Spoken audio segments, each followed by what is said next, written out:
Hey guys, and welcome to the next tutorial for ethical hacking. And in this tutorial I will be teaching you about the enumeration. Enumeration is for example, let's say enumerate means we need to target the specific network. In fact, a penetration testing begins before the penetration testers have even made contact with the victim systems. During enumeration, information is actually systematically collected and individual systems are actually identified. And these white hat hackers, they examine the systems in their total entirety, which allows them evaluating the security weaknesses. In today's tutorial, I will be discussing about Nmaps, its uses with raw packets in different ways to determine what hosts are available on the network, what services these hosts are offering, and what operating systems they are actually running, what type of packets firewalls they are using it was designed, and what kind of rapid scanning networks they have been using since a long time. By using this information, we can also detect the open ports through which an attacker can easily enter the target machine to overcome different types of attacks, networks and filled with IP filters, and how they can bypass the firewalls and other obstacles. So as an expert ethical hacker and penetration tester, you need to enumerate a target network and extract a list of computers, the usernames, the user groups, machine names, network resources and services using different types of enumeration techniques. And that's what we would be learning today. But just before I go ahead and proceed this, as of now, from this tutorial onwards, I will be using what is known as a virtual machine or a VMware. You can go ahead and download the virtual machine from over here from its own website. VMware has an official version as well as the VirtualBox has it does not have actually any official version as of now, but it's actually quite useful as well.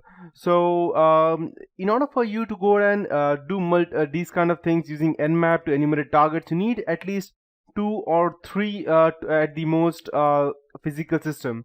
But since everyone does not have the capacity to go out and buy a physical system, what we would be doing is that we would be downloading the VMware from its own website, which is actually kind of free.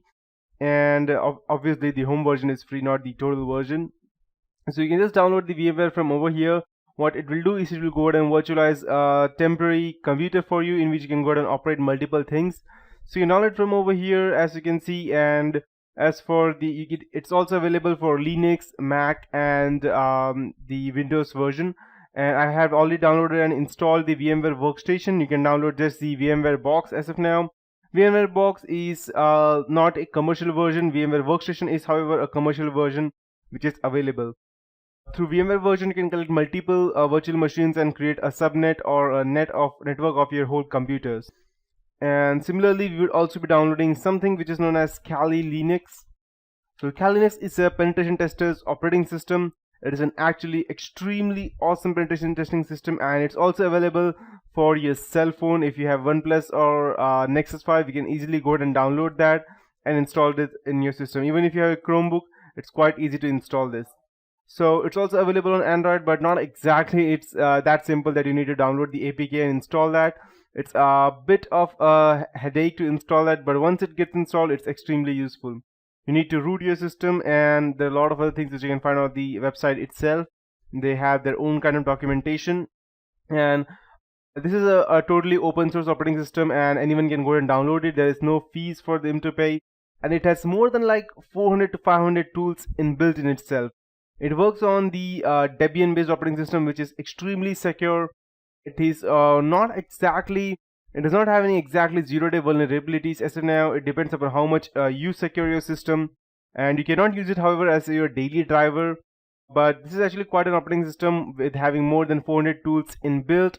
And as you can see, you can use different type of things such as like forensics, gathering information, data recovery, or hacking a system, or creating your own server through that, and a lot of other things.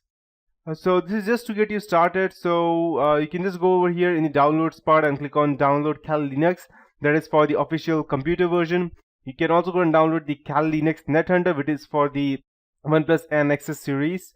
And you can also go ahead and download this for the Raspberry Pi and a lot of other versions, but I wouldn't be teaching you that as of now. My favorite is the USB Armory, just a 512 MB RAM, but it works extremely awesome. So I would be downloading the official version for the computer right now, which I would be running in a virtual machine. So here we have the Kali Linux 64-bit version and the 64-bit Lite version. and 32-bit version. So I have already downloaded the light 64-bit 32-bit version over here, which is the full version, not the light version. It has 3.2 gigs, and this is the SHA-1 file. So just make sure that you check this MD5 checksum file after you download that, so in order to make sure that you have downloaded the correct file. So this is how it will look like. This is the latest version. It runs on the Kali Linux 3.4, and that is the kernel version, and as of now it runs on GNOME 3. Previously it was running on our old the KDE version, and it also had XFCE version, but as of now it's running on the GNOME version.